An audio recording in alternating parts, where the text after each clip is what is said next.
јас веднаш ќе влезам во зборот, пошто мислам дека ќе ми биде долга поракава, така што Фани, tell me ако многу навлегувам длабоко. Како што може да видите, пораката се вика Змии и скали и сакав малце да биде така порака која што не е директна, која што малце ќе ве држи во тензија, за да ја слушнете, ама верувам дека ќе биде многу силна порака. Ќе читаме од Броеви, 21 глава, од 1 до 9 стих, кој има Библија, слободно може да ги отвори. Јас ќе прочитам сите тие стихови. Царот на Арад, Хананец, кој живееше во Негев, чу дека Израел доаѓа по Таримскиот пат, па се нафрли во Израел и зароби неколку од нив. Тогаш Израел вака му се заветува на Господа: ако го предадеш во мои раце овој народ, наполно ќе ги разорнам неговите градови. Господ го послуша гласот на Израел и му ги предаде ханаанците. А Израел ги уништи нив и нивните градови со истребување. Затоа она место беше наречено Орма или проклетство. Од гората Ор се запатија кон Црвеното море, за да ја заобиколат Едомската земја, а патем народот стана нетрпелив. И почна да зборува и против Бога, и против Мојсеја. Алахана. Зошто не изведовте од Египет, за да изумреме во оваа пустина? Нема леп, нема вода, а тоа бедно јадење веќе им се згади на нашите души. Тогаш Господ испрати лути змии против народот, тие ги каснуваа, така што изумре многу народ во Израел. Народот дојде при Мојсеја и рече: згрешивме кога зборувавме против Господа и против тебе. Помоли му се на Господа да ги отстрани змиите од нас. Мојсеј се помоли за народот и Господ му рече на Мојсеја: направи отровница и стави ја на столб. Секој кој ќе биде каснат, ќе остане жив ако ја погледне.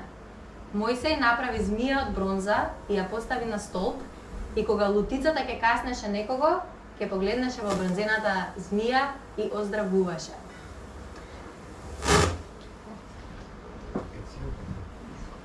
По-ниско.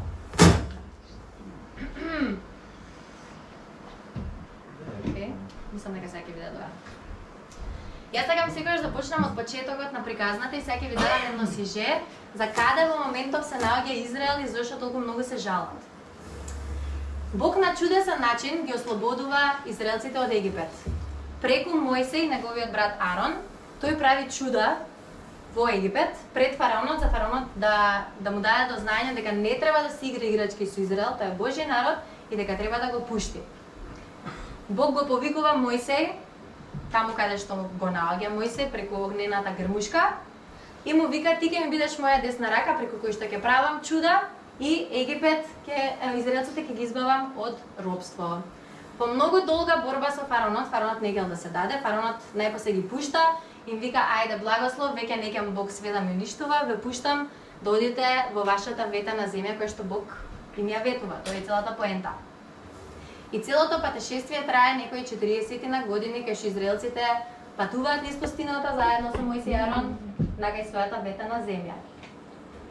И Бог, мислам, израелците се сведоци на мал милион чуда во текот на овие 40 години. Значи Бог, мислам дека се прави за нив овако уште, усари и ги рани. Значи им фрла буквално храна од небото. Им дава облак кој што ги следи преку ден за да ги штити од жешкото сонце, преку ноќ им дава огин кој што им го осветлува патот и ги затоплува. Буквално Црвеното море го разделува на два дела за да може да поминат. И кога ќе направат некаква грешка, тие се обраќаат кон Мојсеј, кој што е нивниот посредник, тој се моли на Бог, Бог повторно им опростува и тоа е еден циклус кој што се случува 40 години, а да не речам до ден денес.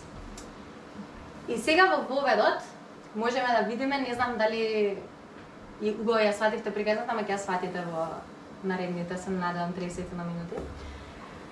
Гледаме дека израелците се обколени, значи со многу непријателски народи околу нив, секаде кај што патуваат низ пустината.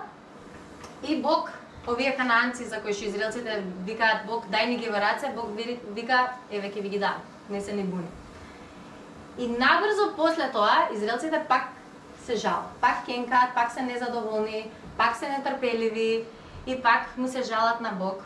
Сега си викам, па добро, Бог може стварно требал да каже, леле, кутри мои деца, кај што бевте во робство, сега сте во пустина, јадете иста храна секој ден, обколени сте со непријателски народи, немате дом, стално сте во патување, значи, кутри деца.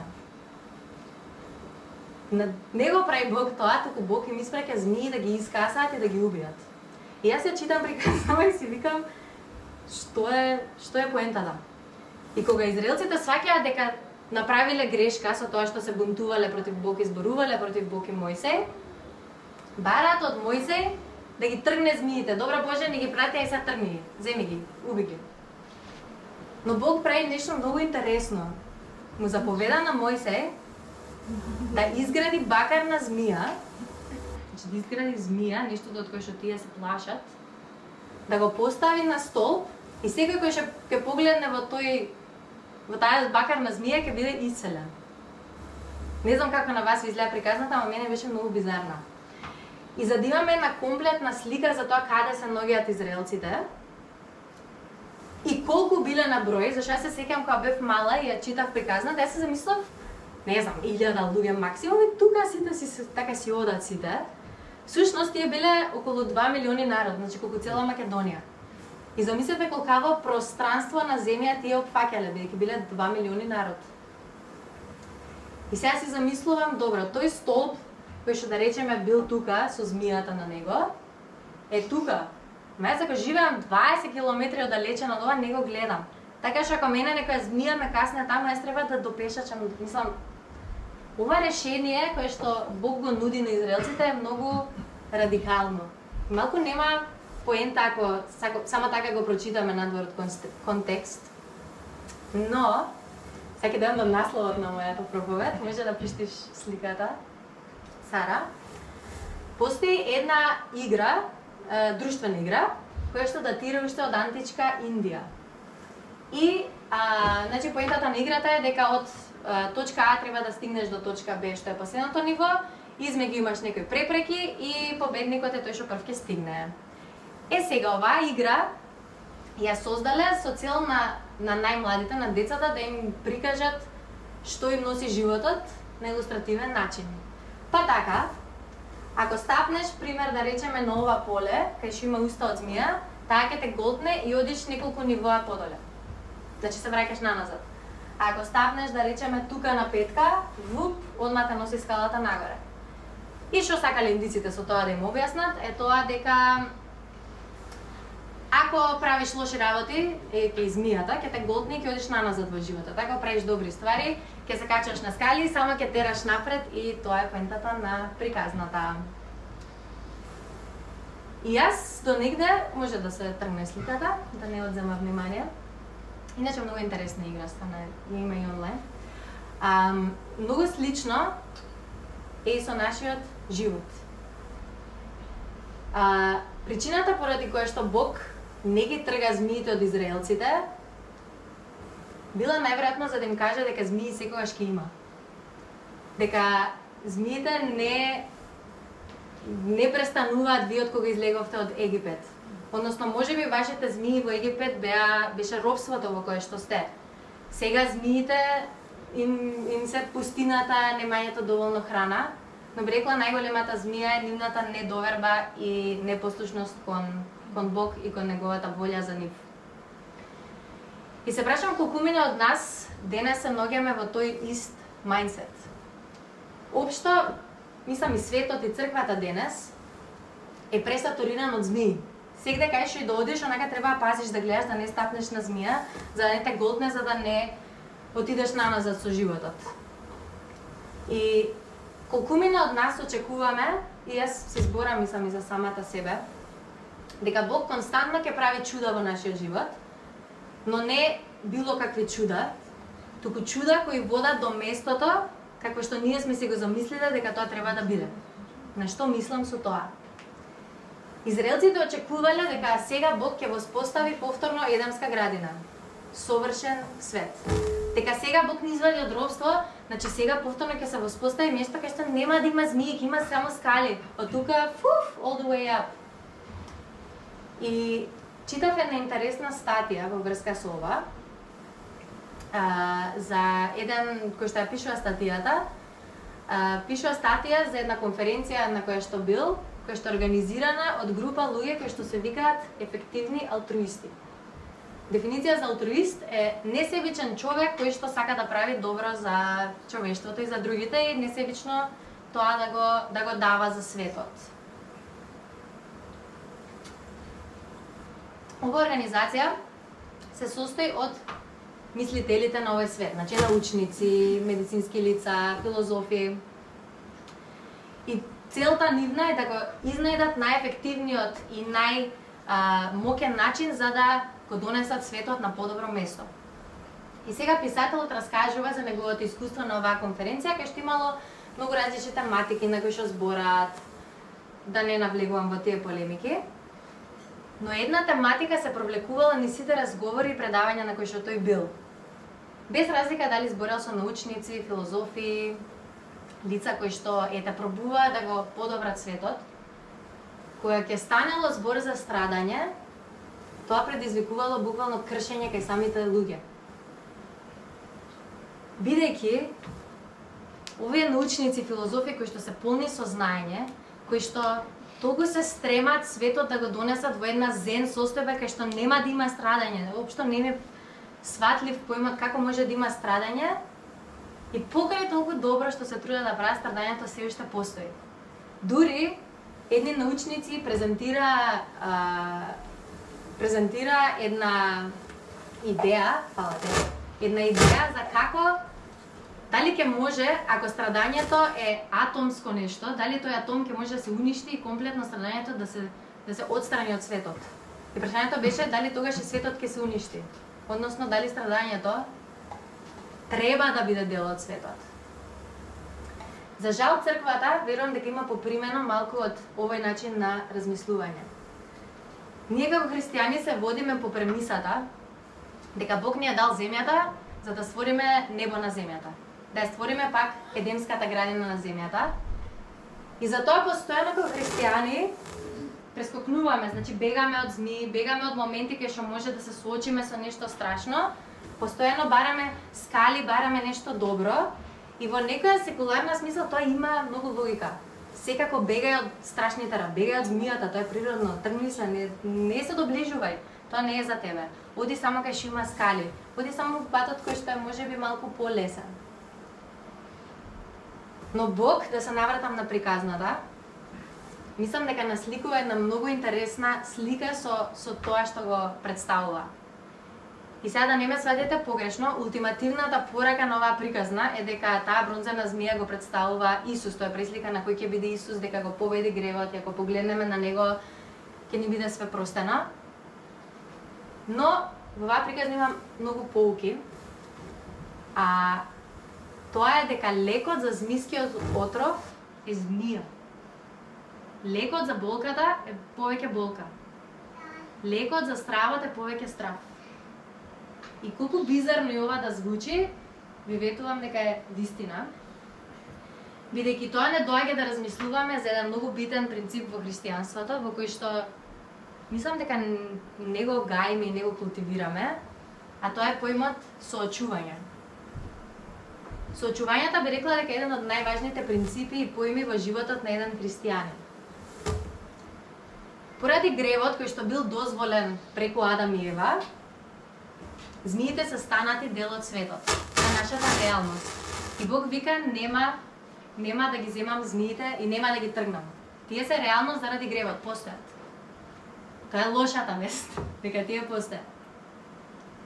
И вашата цел не е да стварате совршен свет, едемска градина на овој свет, кај што нема нашето дете да го чуваме од све за да не најде на една змија, ќе најде на змија, бидејќи тоа е реалноста.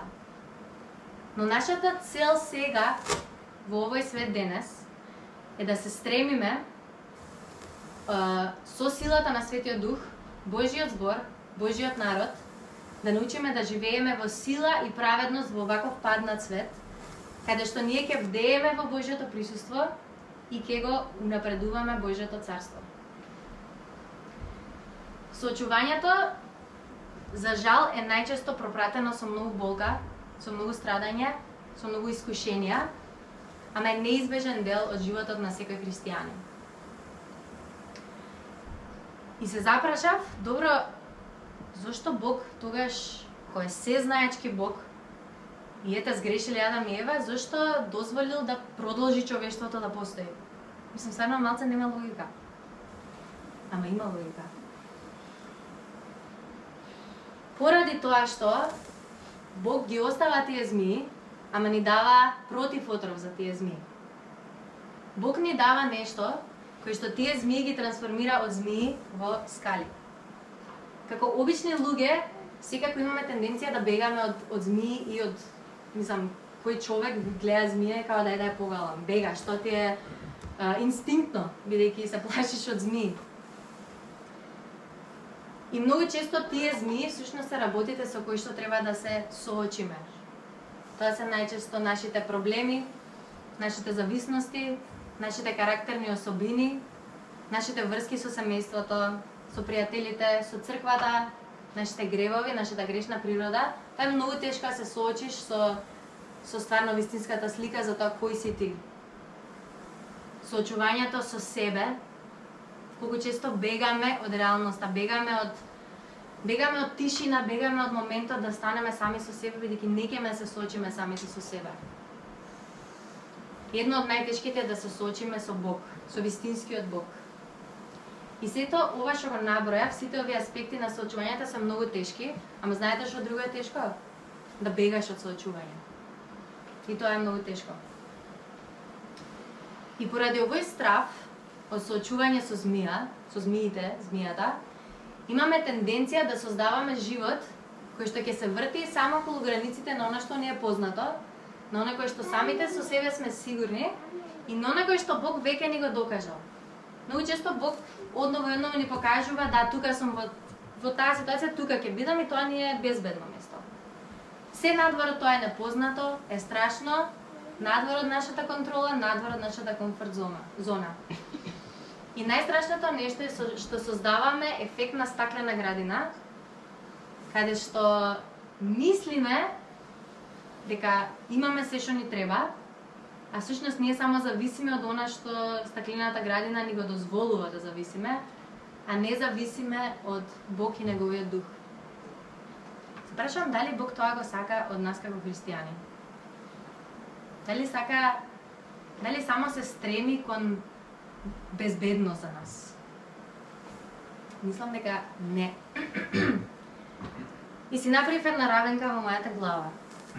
Доколку Божиот народ или општо луѓето, ама Божиот народ, ги избегнува сите змии, прави свет во кој што ќе се осигура дека нема ни една змија, колку често се сеќавам, значи, родителите на децата, тоа е најдобра компарација бидејќи ние сме Божи деца, не штитат од се само за да не се соочиме ние со тоа, бидејќи е многу страшно.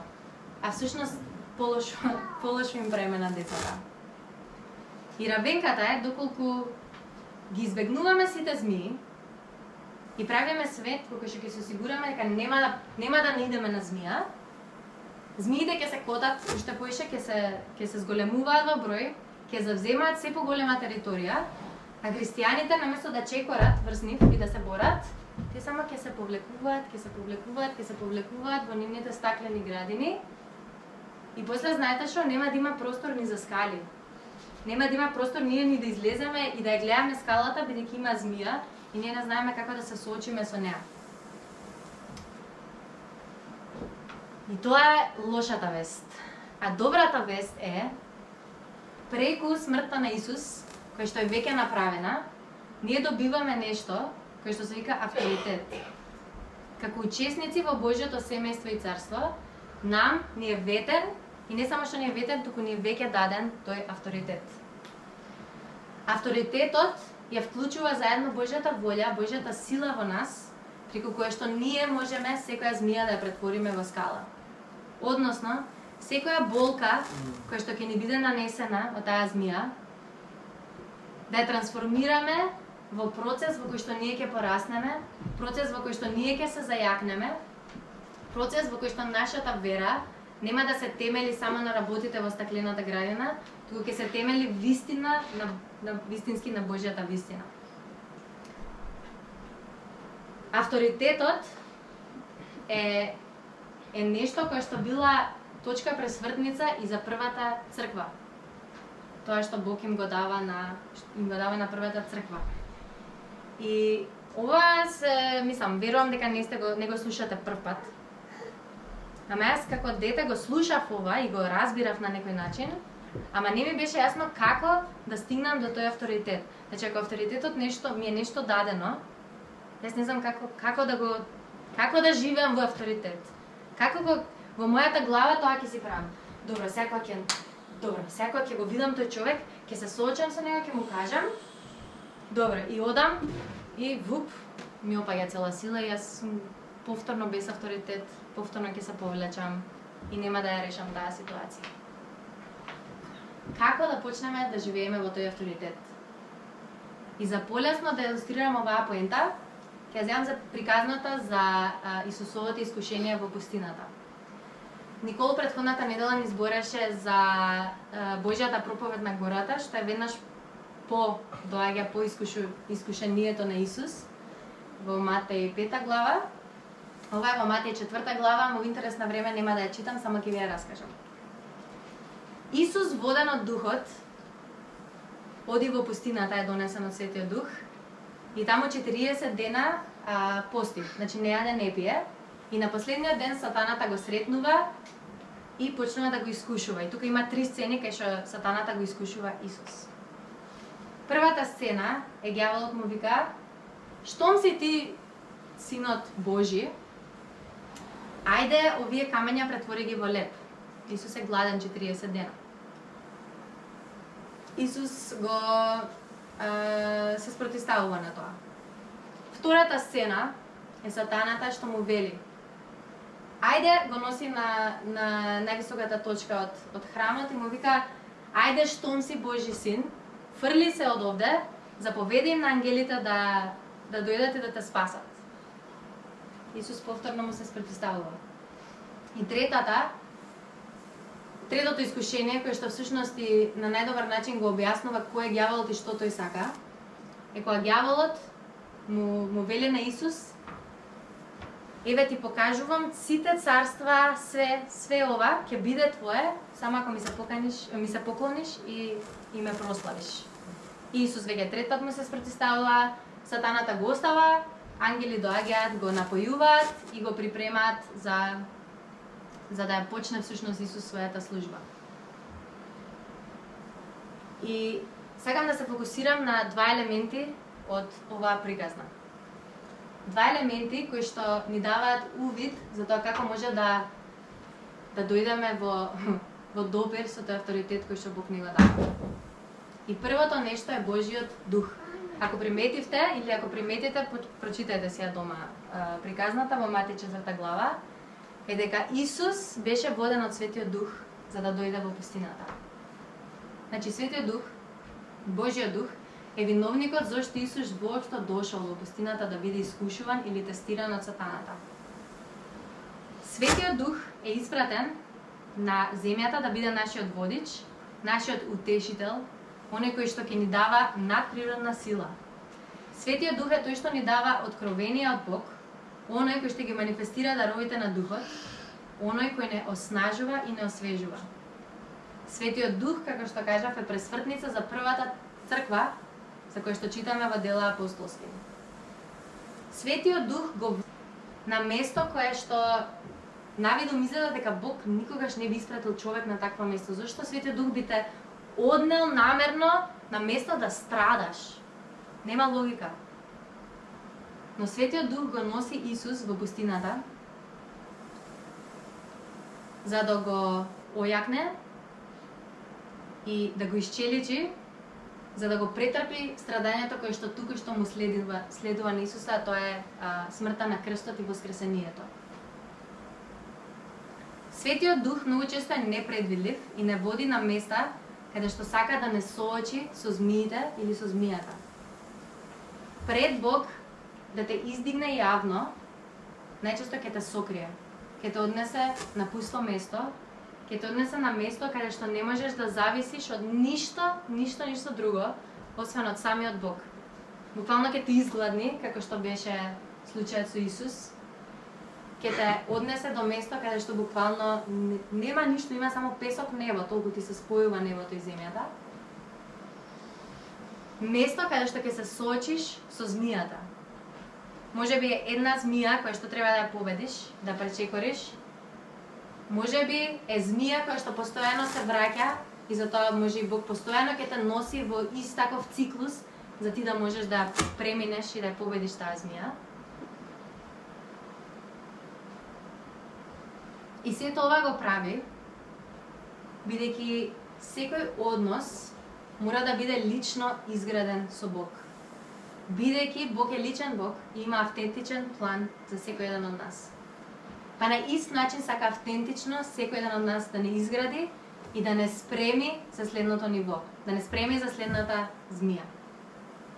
Исус мораше да претрпи болка сега, за да може да ја претрпи болката подоцна. Тоа што го кажав, лекот за болка е повеќе болка. И многу интересно е што се што ѓаволот му нуди на Исус е нешто што веќе Исус или го има, или знае дека ќе го добие. Ѓаволот не му нуди нешто ново, туку што му нуди ѓаволот е скратен пат како да дојде до тоа нешто, во кое што Исус секако ќе дојде. Значи му вика, ајде ако си Божји син, направи чуда, а Исус до пред 2 дена направил чудо. Му вика, ако ми се поклониш, сето ова ќе ти го дадам. А Исус знае дека веќе сето тоа му припаѓа и дека ќе го добие, но на начинот на кој што Бог сака да му го даде. И како што вели еден теолог, опасноста е најголема кога приказната завршува со добар крај. Што значи тоа? За тие што не знаат, крајот е добар. Исус е победникот и ние имаме вечен живот со Исус. Но што правиме измеѓу? Дали чекаме и секогаш го земаме скратениот пат за да стигнеме до таму кај што знаеме дека Бог сепак ќе не однесе? Како што веруваме било случајот со Адам и Ева. Јас верувам дека Бог евентуално ќе им дал да пробаат од плодот на дрвото на доброто и злото, но не биле спремни, а ѓаволот им понудил нешто кое што е скратен пат за да дојде до тоа. Па така, многу пати најголемите компромиси и гревови што ги правиме се тоа што бараме и користиме скала која на брз начин ќе не однесе, таму каде што Бог веќе ни ветил дека ќе не однесе, но за Бог секогаш начинот, односно процесот и време траењето на пристигнувањето до целта е многу побитно од самата дестинација.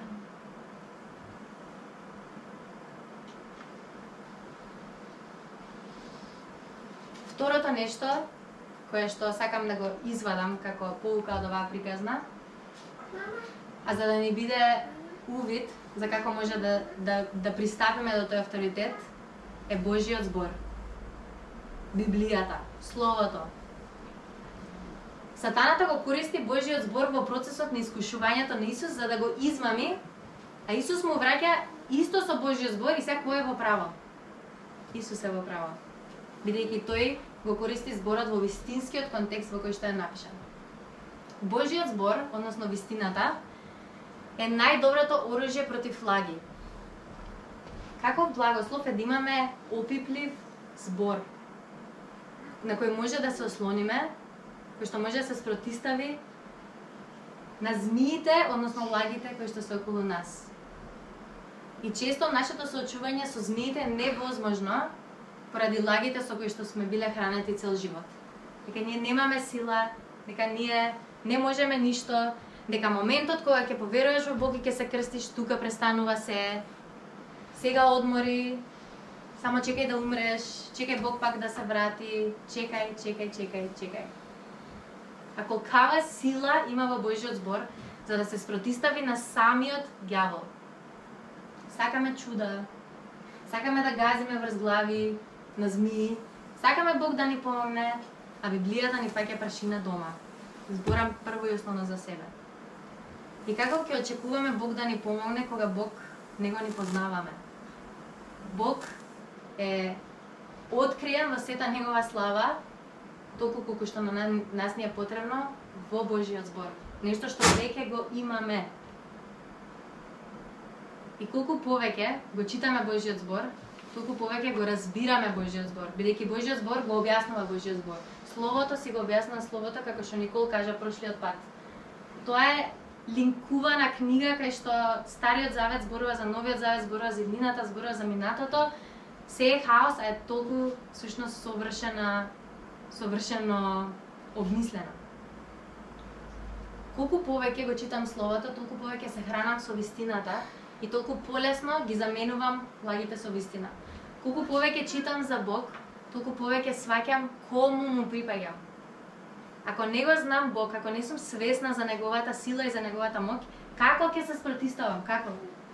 Врз база на некој што Ребека ми кажала у недела дека Бог е силен.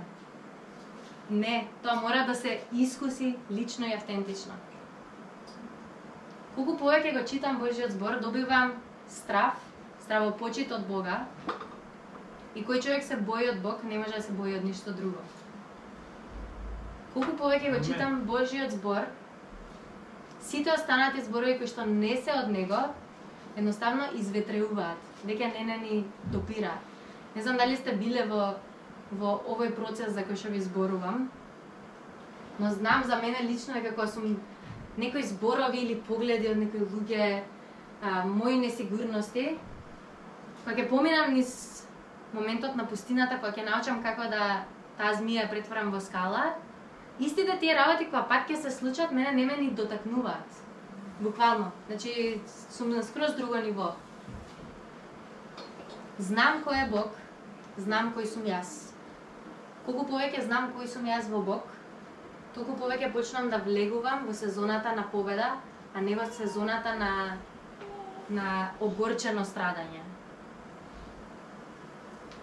И Бог ни ветува многу нешта на своите деца, но сега ќе се фокусирам на две. Првото, што кажав дека е лошата вест, ама тоа е сепак благослов и милост од Бог, е дека змии секогаш ќе има. Змиите се дел од овој свет. Светот е грешен. Доколку очекуваме дека светот константно ќе се подобрува и ќе се подобрува, тоа да ви кажеме што се нема да се случи. Светот, како што може да видиме, оди само надоле и оди само на полошо.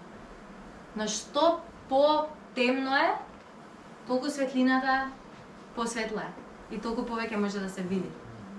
А второто нешто е, и тоа го читаме во Јован 16:33, е ова ви го реков за да имате мир во мене. Во светот ќе имате маки, но не плашете се зашто јас го победив светот. И зашто Бог дозволи зло? Зашто Бог дозволи змии? Зашто Бог дозволува неговите мили деца да бидат каснувани од змии и да страдаат? Бидејќи болката што е толку реална, болката е мислам едно од најреалните и вистински чувства. Бидејќи радоста е дека ја изглумиме, љубовта ќе изглумиме. Болката не се глуми, болката се чувствува и е многу вистинска. Но знаете што е повистинско? Тоа нешто кое што ќе ја победи болката. Кога тоа нешто ќе се случи, дури и во моментот кога ќе почувствуваме болка, ќе знаеме, бидејќи веќе тоа сме го искусиле, дека не има нешто кое што е многу повистинско од болката, а тоа е Исус, тоа е Светиот Дух, тоа е Божјиот збор, кој што ни дава авторитет да се соочиме со тоа. Има многу причини за страдање, како што кажав. Често се наши лични гревови и последици кои што ги претрпуваме од тие гревови. Често се работи кои што не ни се јасни и често страдањето е, како христијани имаме огорчено страдање. Значи, кај што патиме, уште нека огорчени сме. Лошо е да си болен човек, а уште полошо е да си огорчен болен човек. Тогаш стварно ти нема спас. И Бог сака да се соочиме со змиите, зашто како што кажав, змиите ќе се накотат и причината поради тоа кое што сме на овој свет, поради кое што Бог не создал, нема да исполниме. Да, може ќе имаме живот кој што е комфортен, кој што е убав, ќе се завршиме школа, ќе се венчаме, ќе правиме се што е по општествените стандарди. Злото само ќе се накалемува, а што е мојата функција во овој свет? Како ќе се спротивставам на злото? Прво и основно со тоа што ќе го примам авторитетот кој што Бог ми ја дава Ке го градам Божјото царство, имајќи го нум секогаш дека Светиот Дух кој е во мене, Божјиот збор кој е дел од мене, што ќе може една змија да ми направи? И ќе завршам со овој стих. Од Второ Законие, 28 глава, 13 стих. И е многу интересно што Исус во приказната, во искушението во пустината, сите контра стихови што му ги дава на сатаната се од Второ Законие, што е многу непопуларна книга.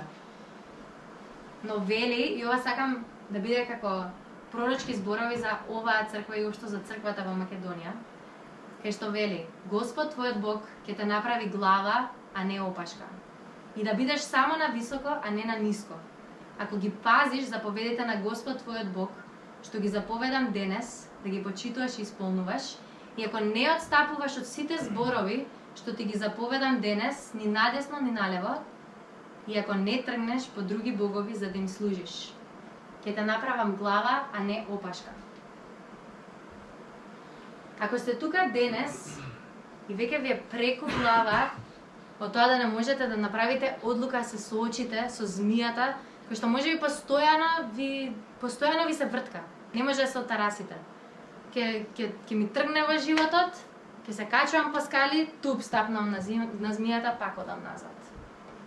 Не знам што е тоа во вашиот живот. Може би се борите со самите себе, најчесто се бориме со сопствените мисли. Може би е некаква зависност од кој што стварно не може да се отарасите. Може би е некаков грев со кој што постојано се борите. Може би е немање самодоверба. Може би премногу сте биле хранети со лаги и тие лаги треба да се заменат со вистина. Така што ќе викнам Фани да излезе. Третото нешто кое што не го спомнав, и третиот елемент кој што е многу битен, а тоа е Божиот народ. Сакам да се исправиме. И убавината на Божиот народ е дека и во моменти кога чекориме низ пустината, кога сме во страдање, не сме сами. Дури во моментот да се чувствуваме сами, а треба тоа нешто сами да го поминеме само ние со Бог, не сме сами и црквата служи за да се охрабруваме едни со други во моментите, во гадните моменти на страдање. Многу е лесно да се ослонуваш на Исус кога си во црква, во природа, на убави места. Но како да верувам во Исус и да се ослонам на Исус кога, не знам, сум болен од рак, поминувам низ развод, се борам со некаква зависност, сум скаран со моето семејство, немам самодоверба, ми дада отказ од работа, немам пријатели, не можам да спијам, се е бучно околу мене, морам да бегам. И тука доаѓа и стапува на сила Светиот Дух. И сакам ова утро ќе повикам тимот, значи Трајче, Марија, Никол, Михаел, Заге, Мери. Веќе сте напред, ама може да излезете. Ако стварно ви е смачено да живеете живот во кој што стварно гледате дека ниту Бог има контрола, ниту ви имате контрола, Бог ви вели сега е време. Пристапете, сретнете се со мене, ова не е магичен момент, ние не сме магични супер моки со нашиот допир, не. Како Мојсе, ние сме само алатка која што Бог ја користи за да ја оснажи својата црква, да го зајакне нашиот оклоп и да станеме војници кои ќе излеземе од тука што ќе може да газат на змии без око да им треба. Ќе ве повикам тимот, еца редрам напред. Ќе се помолам за крај и може да ја пееме во бурата. Што имаш? На слава ти, Татко наш, фала ти за тоа што се што злиот наменил за лошо, ти го трансформираш во добро. Фала ти што си Бог кој што сака од ништо да прави нешто и кој што одновено ти докажува колку си мокен, колку си верен и колку твоите патишта се чудесни, Боже. Фала ти за сето она кое што не го разбираме, фала ти за болката, фала ти за страдањето, Боже. Фала ти што сакаш сето она кое што наменето за зло, со кое што светот не може да се помири зашто тоа треба да постои, а ти велиш да постои, но јас го имам против отровот за тоа. Јас ви давам авторитет. Не давам авторитет само на пасторите, само на водачите, туку секој кој што се повикува на моето име, секој оној кој што знае дека е мое дете, може да го има тој авторитет. И Свети Душа, сега се молиме да се спуштиш врз оваа црква.